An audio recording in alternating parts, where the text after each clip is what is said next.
레위기 8장 1절에서 9절 함께 읽겠습니다.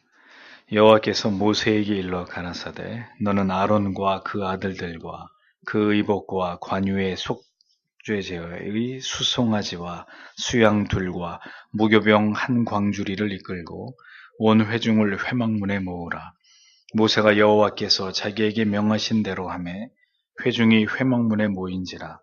모세가 회중에게 이르되 여호와께서 행하라고 명하신 것이 이러하니라 하고 아론과 그 아들들을 데려다가 물로 그들을 씻기고 아론에게 속옷을 입히며 띠를 띄우고 겉옷을 입히며 에봇을 더하고 에봇에 기묘하게 짠 띠를 띄워서 에봇을 몸에 메고 흉배를 붙이고 흉배에 우림과 둠밈을 넣고 그 머리에 관을 씌우고 그 관 위에 전면에 근패를 붙이니 곧 거룩한 관이라 여호와께서 모세에게 명하심과 같았더라.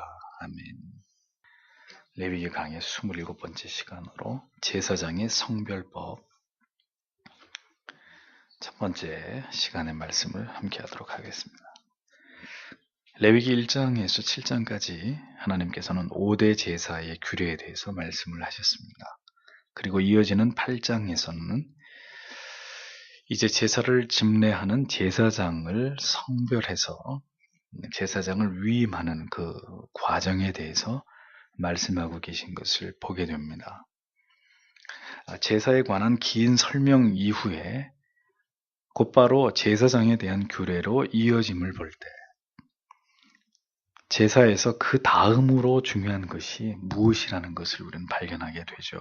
그게 무엇일까요? 제사를 집례하는 제사장, 사람이라는 것입니다. 사람. 어떻게 제사를 드려야 되느냐를 밝히셨으면 그 다음에는 하나님이 가장 중요하게 여기시는 것은 그 제사를 드리는 사람, 그리고 그 제사를 집례하는 제사장. 하나님이 이 주제를 가장 중요하게 여기셨다는 사실을 볼 수 있습니다.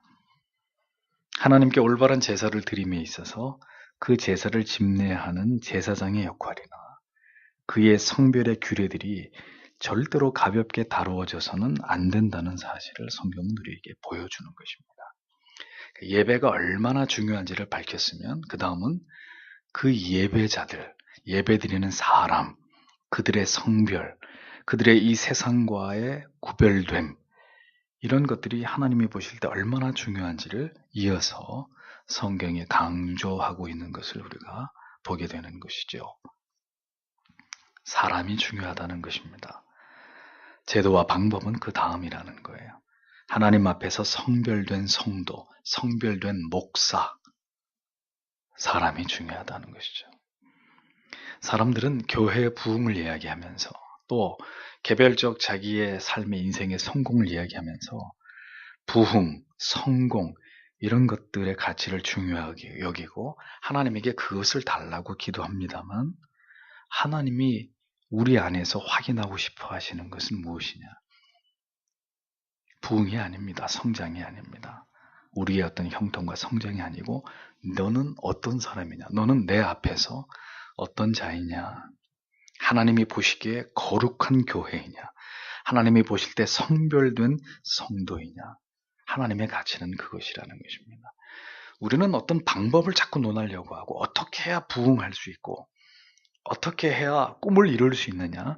자꾸 방법적인 것에 관심을 갖지만 하나님의 관심은 네가 누구이냐? 너는 어떤 존재이냐? 너는 내 앞에서 어떤 가치를 가지고 있는 그런 나의 자녀이냐? 그것이 하나님의 관점이라는 것입니다.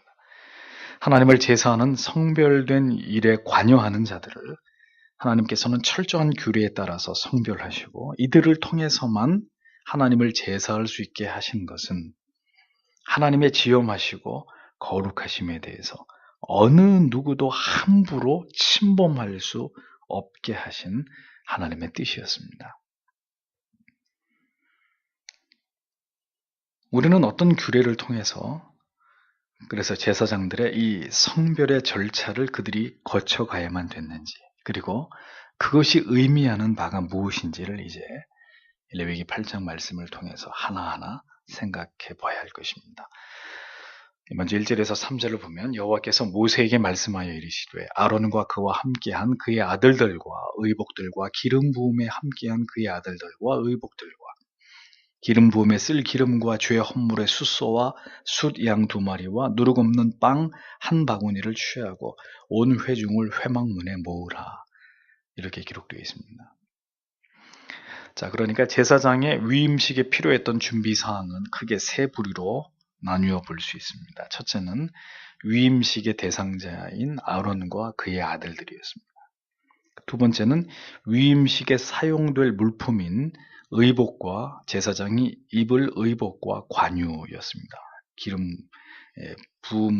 부어지게 될 기름이었고, 그 다음에 세 번째는 위임식 제사의 제물인 숫송아지와 숫양 2, 그리고 무교병 1광주리가 그것이었습니다.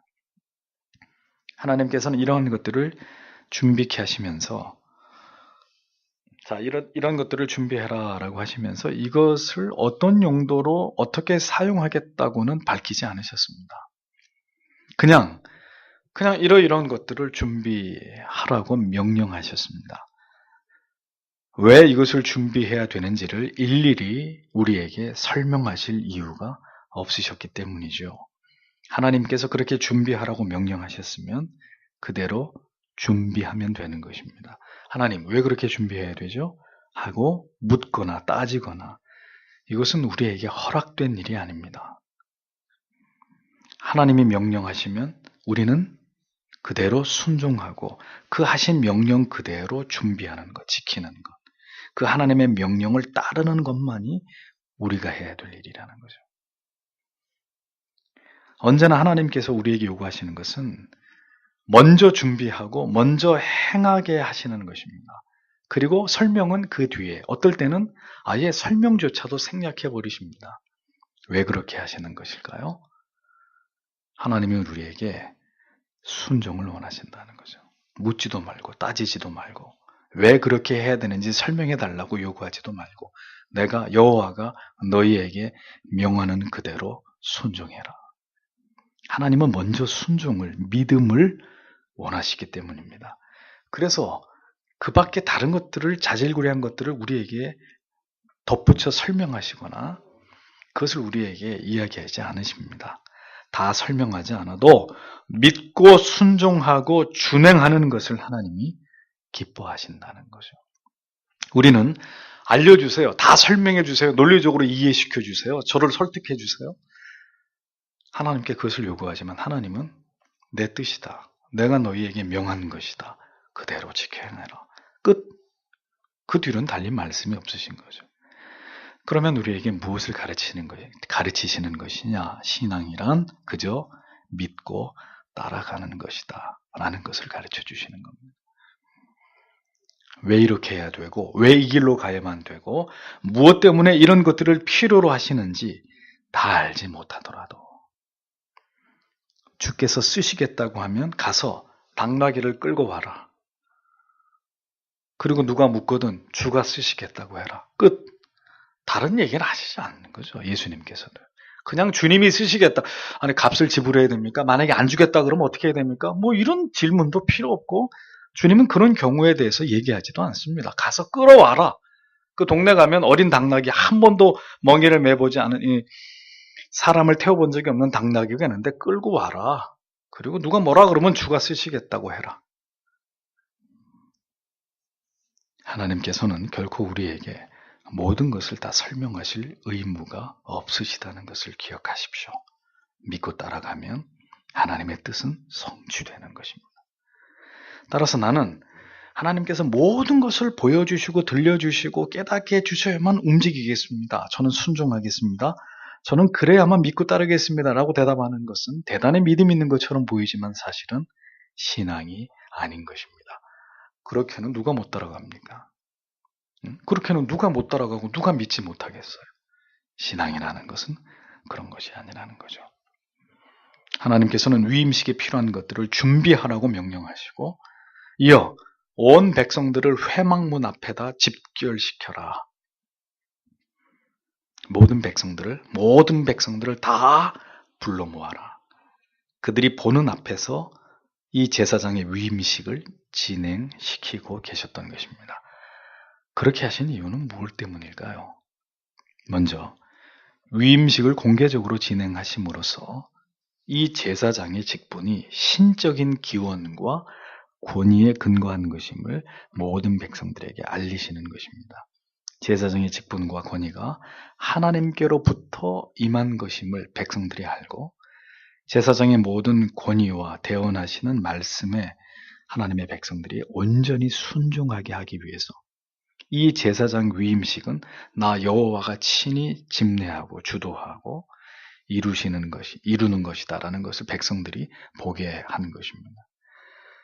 또 제사장의 위임식에 백성들을 참석시키므로 제사장의 직무가 자신들과 무관한 것이 아니라 그냥 저기 어디 다른 데서 하나님이 너희들이 제사장으로 앞으로 성물을 감당해라 이렇게 하신 것이 아니라 백성들을 다 모아놓고 제사장의 위임식을 하신 것은 너희들과 하나님의 자녀인 그대들과 이 제사장의 직무가 매우 밀접한 관련이 있다는 사실을 백성들의 삶의 안위와 평화와 아주 밀접한 관계가 있다는 사실을 알게 하시기 위함이었습니다.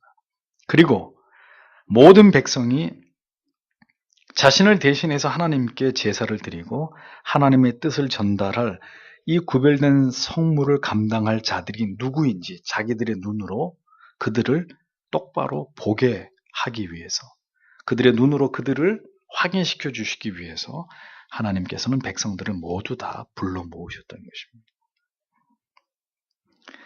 하나님께서 세우시고 친구처럼 여기신 모세의 말도 이스라엘 백성들이 어떻게 했습니까? 우습게 여겼습니다.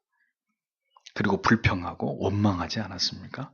그랬던 이스라엘 백성들입니다. 그러니 하나님께서 제사장을 세우실 때 이 같은 방식으로 모든 백성들 앞에서 제사장들에게 권위를 위임하시는 장면을 보게 하심으로 하나님의 권위에 도전하거나 거스리지 못하게 하기 위해서 이같이 백성들을 모두 불러 모은 자리에서 제사장들의 위임식을 진행하신 것이었습니다. 교회는 절대로 교권주의나 권위주의가 드러나는 것이 되어서는 안 됩니다. 담임 목사가 제왕적 권위를 휘두르는 이런 기형적 형태의 목회에는 절대로 하나님이 보시기에 죄가 되는 일이지만 반대로 반드시 지켜져야 될 목회자의 권위마저 무너져서 성도님들이 하나님께서 위임하신 거룩한 영적 권위에 도전하는 일이 밥 먹듯이 일어나는 일은 역시 하나님께서 결코 용납하시지 않는 중대한 죄가 된다는 것입니다. 목사를 도와야 될 직분자들께서 설교의 내용을 비판하고 설교의 주제를 비난하는 일들을 서슴지 않는 이런 악한 일들을 목사는 겪어보았습니다. 예배가 시작하기 직전까지 목사를 괴롭히고 기도할 시간조차도 주지 않고 이렇게 예배를 회방하는 일로부터 시작해서 설교를 하고 있으면 마이크 볼륨을 낮추는 하나님께서 결코 용서치 않으실 저주스러운 짓들을 행하는 이런 중직자들의 무례함도 저는 경험한 적이 있습니다. 여러분들이 다 아시고 계시는 내용이기 때문에 언급을 합니다. 이러한 행위는 두고 보십시오. 하나님이 어떻게 보응을 하시나. 절대로 하나님께 용서되지 않는 죄가 됩니다. 이것은 목회자를 우습게 여기는 처사가 아니라 하나님께서 위임하신 거룩한 권위를 멸시하고 우습게 보는 죄가 되는 것입니다. 목회자의 위임식이 장로교회 법에는 존재합니다. 그래서 위임 목사라고 합니다. 제가 이 설교를 준비하면서 신학교 교수님에게 전화를 해보고 여러 이 신실한 목회자들에게 이 부분에 관해서 토의를 하고 논의를 해봤습니다. 다른 나라에도 이런 제도가 있는지 알아보았습니다. 많은 분들이 이 제사장의 위임식에 근거해서 이런 위임 목사의 제도가 존재하는 것으로 아시는데 제사장의 위임식과 목사 위임식은 사실 성경적으로 신학적으로 볼 때 아무런 연관관계가 없습니다. 그러므로 목사 위임식이나 위임 목사 제도는 합당한 성경적 근거를 찾기가 어렵습니다. 다만 목사로 임직하거나 취임하는 일에 있어서는 신약의 디모데가 장로회에서 안수를 받아서 목사가 됐다는 그것에서 근거를 찾아서 목사의 취임과 임직에 대한 성경적 근거는 명확하게 밝혀지고 있습니다. 그럼 이런 제도가 왜 있는 것일까요?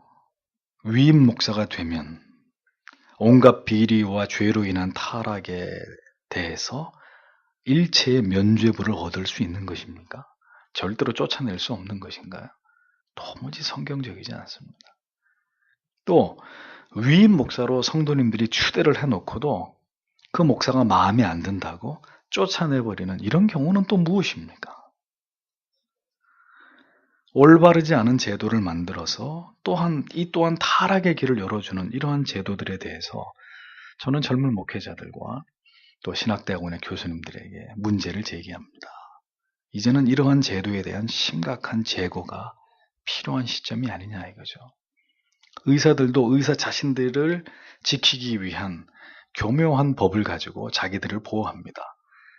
마찬가지입니다. 목사들도 교묘하게 법을 만들어서 스스로 하나님으로부터 자신들의 목자적 공권을 보호받는 것이 아니라 그런 법을 만들어서 스스로들을 보호하려고 하는 어리석은 제도들을 만들어 놓고 한국교회가 전통으로 지키고 있는 거죠.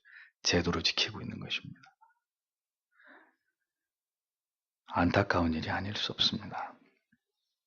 타락한 죄인들을 제도로 강제할 수 있다고 생각하는 것이 얼마나 아니라는 생각이 아닐 수 없는지. 무엇인가 섣부른 제도를 만들기보다는 더 성경의 말씀과 가르침에 충실하고 성경 안에서 올바른 원리와 정신을 발견해 나아가는 것이 저는 더 중요하다고 생각이 됩니다. 4절을 보면 모세가 여호와께서 자기에게 명령하신 대로 행하매 집회 무리가 회중의 성막문에 함께 모이니라 라고 했습니다. 보십시오. 여호와께서 자기에게 명하신 대로 모세가 그대로 했다는 것입니다. 레위기 전체 말씀 가운데 여러 차례 반복되고 있는 아주 중요한 이 똑같은 표현이 계속 나온다는 것은 이 내용이 하나님이 보실 때 매우 중요하게 다루어져야 될 말씀이라는 이야기입니다. 뭡니까? 여호와께서 명하신 대로. 절대로 사람이 임의대로 해서는 안 되고 여호와께서 명하신 대로 온 회중이 회막문 앞에 섰다. 명령하신 대로 행했다. 가장 중요한 것은 무엇입니까?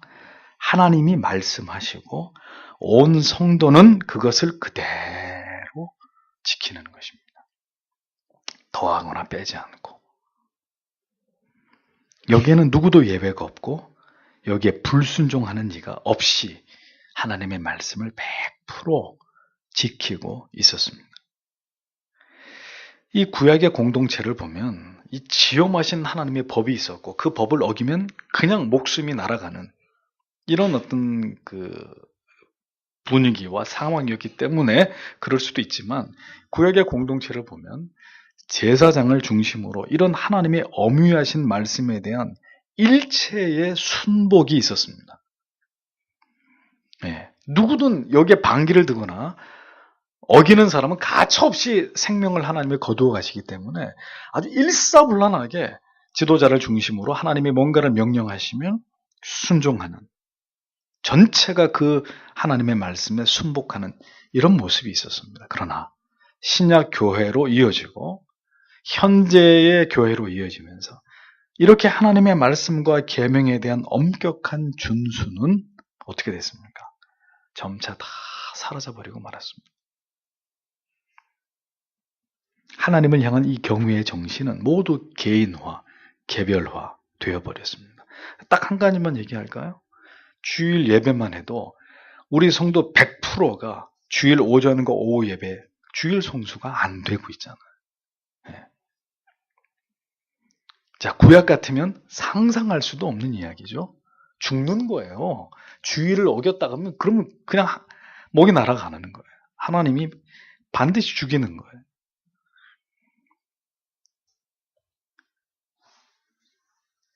신실한 성도님들께서 1년에 한두 번 피치 못할 일로 인해서 예배를 드리지 못하시는 이런 예외적인 경우를 말씀드리는 게 아닙니다. 거의 모든 주일의 예배를 그렇게 자기 중심적으로, 자기 기준대로 무성의하게 언제나 세상 일이 우선이 되어버려서 이렇게 예배를 빠지는 허다한 경우들을 우리가 보지 않습니까? 하나님을 경외하는 자들이 하나님의 백성들입니다. 하나님의 말씀에 예외 없이 순복하고 복종하고 말씀하신 그대로를 지키는 자들이 하나님의 통치를 따르는 하나님의 백성들인 것이죠. 우리는 구약 공동체의 이 절도 있는 신앙의 모습과 그 거룩한 통일성을 배워야 합니다. 그런데 이게 주님이 다시 오시는 그날까지 이것이 가능할지 모르겠어요. 이 구약적인 이러한 아름다운 절도 있는 하나님의 말씀에 대한 순종의 모습이 그 하나님을 향한 공동체 전체의 경외심이 발휘되는 이런 일들이 이 시대의 교회 안에서 가능할지. 5절 이하에 보면 아론과 그 아들들이 위임식을 위해서 무엇을 어떻게 준비해야만 되는지에 관한 기록이 나타나고 있습니다. 6절에 보면 모세가 아론과 그의 아들들을 데려다가 물로 씻기고 라고 기록되어 있어요. 7절에는 그에게 속옷을 입히고 허리띠를 띄워주고 겉옷을 입히며 에봇을 입히고 에봇에 정교한 허리띠를 띄워주고 에봇을 몸에 묶으며 이렇게 기록되어 있습니다. 잘 보십시오. 아론과 아론의 아들들 다 큰 성인이었습니다. 네, 다 큰 어른들이었습니다. 그런데 누가 물로 그들을 씻깁니까? 모세가. 자기가 자기 몸을 닦는 게 아니라 다 큰 어른들을, 아론과 그의 아들들을 모세가 직접 물로 씻겼습니다. 왜 그랬을까요? 이것은 제사장으로 세움을 받음에 있어서 가장 중요한 것이 바로 성별인데, 이는 제사장 또한 죄인이기 때문에 스스로의 죄를 씻을 수 없기 때문에 모세가 하나님을 대신해서 이 성별의 규례, 물로 그들의 몸을 씻는 규례를 행했던 것을 볼 수 있습니다. 그러니까 이것은 뭘 보여주는 겁니까? 직분 전에 성결이라는 거예요. 사명 전에 성결이라는 거예요.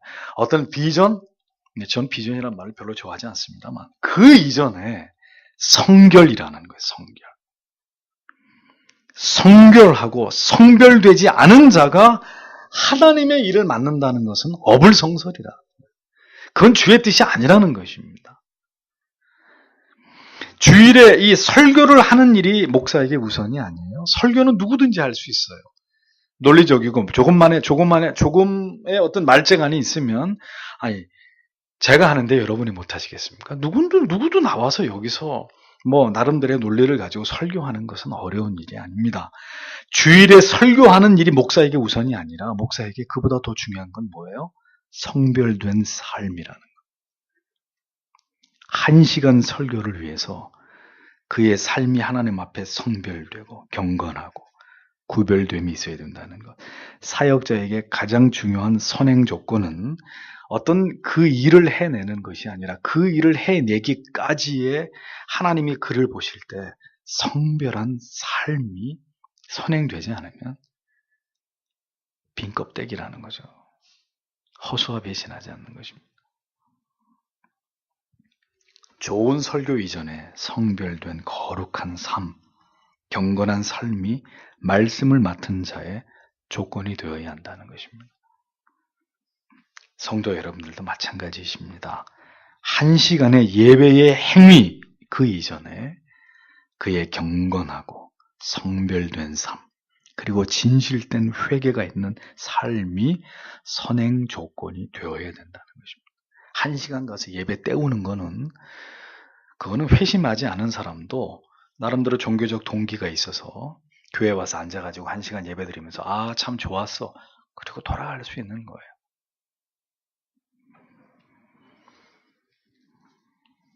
예배 이전에 그의 경건하고 성별된 삶과 진실된 회개가 있는 이런 것들이 예배의 선행 조건이 되어야 된다. 다음은 속옷을 입혔습니다. 잘 보세요. 모든 것을 제사장들이 스스로 한 것이 아니라 모세에 의해서 입혀졌습니다. 성문은 신적이고 하나님에 의한 것이라는 의미예요.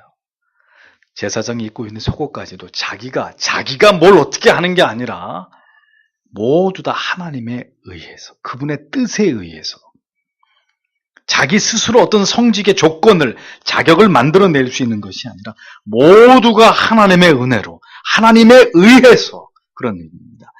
우리 스스로 절대로 의로워질 수 있는 것이 아니라 바로 오직 예수 그리스도의 보혈의 공로로만 의롭다 칭함을 받을 뿐인 것과 같이 모든 것이 하나님에 의해서 되어지는 것이라는 거죠.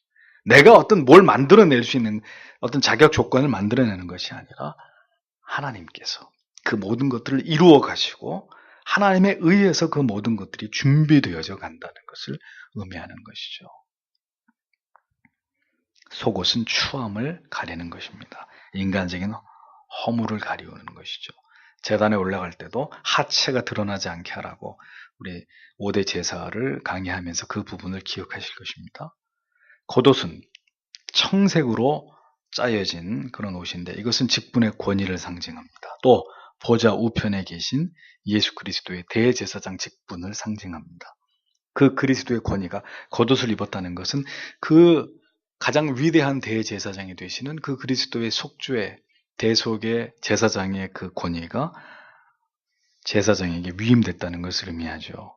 그리고 그 위에 가장 화려한 옷인 에봇이 입혀집니다. 이것은 금실, 청색, 자색, 홍색실, 가늘게 꼬은 하얀 배실 5가지 색실을 가지고 정교하게 짜진 조끼와 같은 모양이었습니다. 조끼와.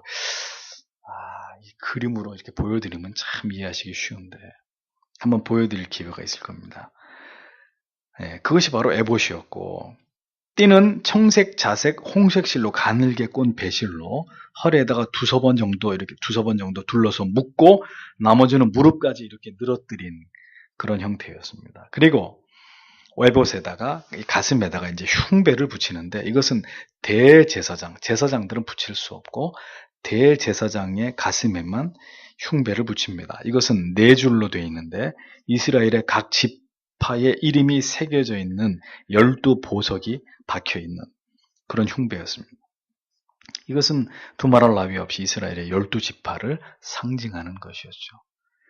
즉 대제사장은 12지파를 대표해서 하나님 앞에 서는 자임을 의미하는 것이었습니다. 그리고 그 흉배 안에는 우림과 둠밈이 들어있어서 이것은 신탁을 확인하는 도구로 사용됐는데 우림과 둠밈은 작은 돌이나 보석으로 만들어진 주사위 모양으로 어떤 큰 재판이나 국가의 중대사에 관해서 하나님의 뜻을 물을 때 이 품속에서 이것을 꺼내는 것으로 하나님이 해라 하지 말라라고 말씀하시는 그 신탁의 용도로 사용됐던 일종의 제비의 도구였습니다. 제비뽑기의 도구. 그리고 9절에 보면 머리에 관이 나옵니다. 이것은 원뿔 모양의 대제사장이 쓰는 모자를 의미하고 그 모자의 전면에는 금패를 붙였는데 이것은 인을 새기는 방법으로 여호와께 성결이라고 적혀 있었습니다. 이 패를 이마에다가 고정을 시켜가지고 청색 끈으로 모자 위에 이렇게 매는 이런 형태로 나중에 이제 대제사장의 그림을 한번 보여드릴 텐데요. 그런 모양으로 대제사장이 복장을 그렇게 갖추어야 했다는 것입니다. 이러한 복장은 당시 이스라엘의 복식 문화 속에서 볼 때 찾아볼 수 없는 아주 독특한 형태의 그리고 매우 화려한 디자인이었습니다. 누구도 이런 옷을 입는 사람이 없고 입어본 적도 없고 이 디자인 자체가 하나님께로부터 나온 것이기 때문에 이것은 당시 대제사장직이 갖는 최고의 위엄과 거룩성을 나타내는 것이었습니다. 대제사장은 하나님과 인간들 사이의 중재자의 직무였죠. 그래서 히브리서에 예수 그리스도가 가장 위대한 대제사장의 직무를 수행했다고 그분을 그렇게 호칭하는 이유가 그것이죠. 그러니까 대제사장의 직무는 장차 오실 예수 그리스도의 그 대속의 예표가 되는 그것이었습니다. 그의 직분은 국가적이었고 민족적인 죄에 대한 속죄를 확보하는 일이었고 그의 값비싼 의복은 그가 감당하는 성무가 하나님과 백성들 앞에 얼마나 귀한 가치를 갖는지를 상징하는 것이었습니다. 제사장이 이 같은 화려한 복장은 다시 말씀드리지만 두말할 필요 없이 신약 시대에 참된 영원한 대제사장이신 예수 그리스도의 아름다운 속죄 사역을 상징하고 예표하고 있는 것이다라는 거죠. 그리고 그 그리스도의 중보 사역의 그 위대함과 아름다움을 대제사장의 복장, 모자부터 시작해서 허리띠까지 모두 다 그 제사장의 복장을 통해서 최대한 드러내고자 하신 그것이 하나님의 어떤 뜻인 것을 우리가 알 수 있는 것입니다. 자, 대제사장의 복장을 쭉 열거하면서 딱 하나 빠진 게 있는데 혹시 뭔지 아십니까? 대제사장은 신발을 신지 않았습니다. 왜요? 불붙는 가시떨기의 형상으로 모세가 하나님을 배울 때 하나님이 뭐라고 하십니까? 내 신을 벗어라. 내가 선 땅은 거룩한 곳이다.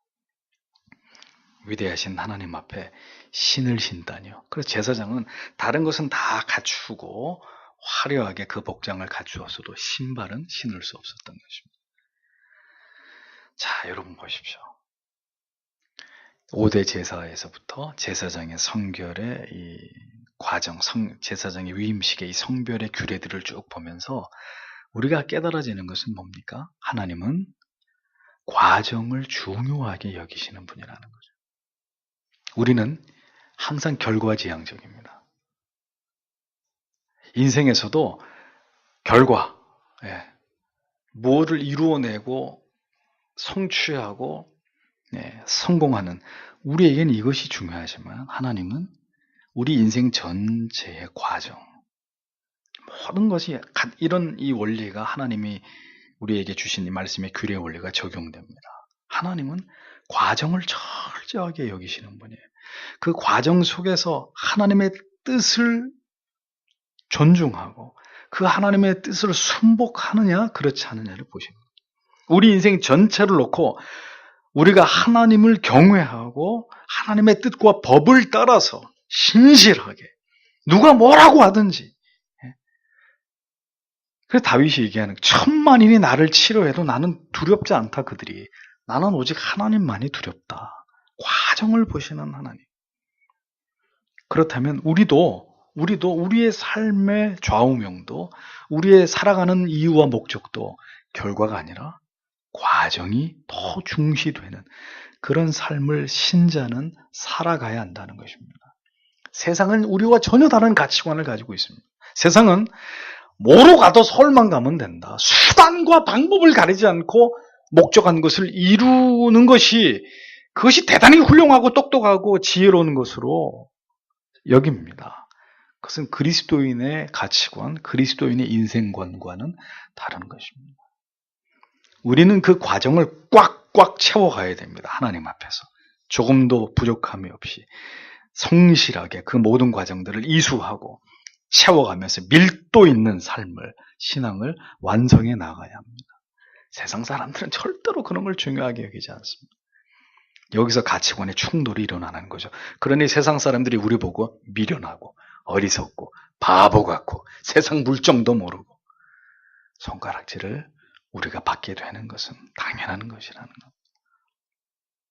그러나 그들이 우리를 그렇게 보든 말든 그건 중요하지 않습니다. 모든 과정 속에서 하나님이 원하시는 대로 그 원하시는 순종의 모양을 요구하시는 하나님이시라는 것을 잊어버리면 안 됩니다. 특별히 이것이 예배 가운데, 제사 가운데 이것이 더 강조되었고 하나님에 의해서 중시되었다면 우리도 우리 인생에 가장 우리가 중요하게 여겨야 될 바가 무엇인지에 대한 해답이 나오게 되는 것이죠. 제사장의 복장 속에서도 우리는 하나님께서 제사장과 그가 드리는 제사와 제물에서 성결함을 얼마나 중요하게 여기시는지를 발견하게 됩니다. 성별이요? 에이, 그런 건 모릅니다. 어떻게 해서라도 그냥 이렇게 잘 되면 되는 거지. 성별, 과정 이런 얘기는 하지 마십시오. 신자는 그런데 그런 이야기를 하지 않고는 인생에 대해서, 인생의 가치에 대해서 논할 수가 없습니다. 하나님께서 모든 예배 가운데서, 모든 예배자들 가운데서 무엇을 가장 원하시는지를 우리는 다시금 깨닫게 됩니다.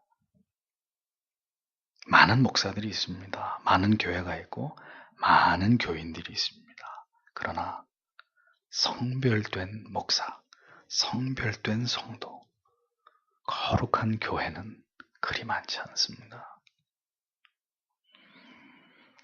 그렇게 이 성별의 조건을 채워가기를 원하시는 하나님께서 우리 인생을 대충 흘러 그냥 쉽고 편안하게 이렇게 흘러가게 하시겠습니까? 절대로 그렇게 하시지 않습니다. 사랑할수록, 하나님이 사랑하고 아끼고 집착하는 영혼일수록 그 모든 과정들을 성실하게 이수해 가도록 하나님은 우리를 조금 불편한 길로, 돌아가는 길로, 먼 길로, 고독한 길로 때때로 우리를 이끌어 가시는 것입니다. 그러니 얼마나 감사합니까? 설렁설렁 쉽고 편하고 빨리 그렇게 되는 것만이 결코 좋은 것이 아니라는 것을 우리는 알게 되는 것이죠. 예수 그리스도의 보혈에 적시움을 받지 못한 자는 그 죄를 그 피로 정결케 씻음을 받지 못한 자는 그 누구도 하나님 앞에 나와서 하나님을 예배할 수 없습니다. 우리가 무슨 수로 우리 자신을 성결하게 합니까? 성결이 우리의 삶의 중요한 목표가 되어야 된다는 것은 예수 그리스도를 붙들고 그 십자가를 사랑하고 그 아들의 대속하신 은혜를 날마다 기억하고 자신의 죄를 날마다 그 십자가 아래서 참회함으로 하나님께로 산 제사가 산 제물이 되어 나아가는 그런 예배의 귀함을 사랑하는 그런 하나님의 자녀들이 되어야 한다는 것이죠. 거룩함과 성별됨을 가장 중요하게 여기시는 하나님 앞에서 오늘의 한국 교회와 성도들은 어떤 또 다른 가치를 중요하게 여기고 있는지를 우리가 깊이 생각해 볼 필요가 있습니다. 하나님은 이 가치를 대단히 중요하게 여기시는데 우리는 그 가치를 하찮게 여기고 우리는 또 다른 가치를 중요하게 여깁니다. 그런데 그 가치는 하나님은 전혀 중요하게 여기지 않는 가치입니다. 이것이 뭔가 잘못돼도 한참 잘못되어 있는 것이라는 거죠. 우리가 이제라도 돌이켜서 어떤 가치를 우리의 신앙 안에서 추구해야 되는지를 이것을 생각하면서 더 성결한 신자, 그리스도의 구속하심의 은혜를 더욱 신뢰하고 이 그리스도의 십자가를 더 존귀하게 여기는 그런 예배자와의 예배가 되도록 우리의 모든 삶 속에서 이것에 대한 초점을 잃어버리지 않는다면 단언컨대 여러분들의 인생은 반드시 하나님이 보실 때, 세상이 볼 때가 아니고요. 하나님이 보실 때 성공한 자가 될 수 있는 것입니다. 기도하겠습니다.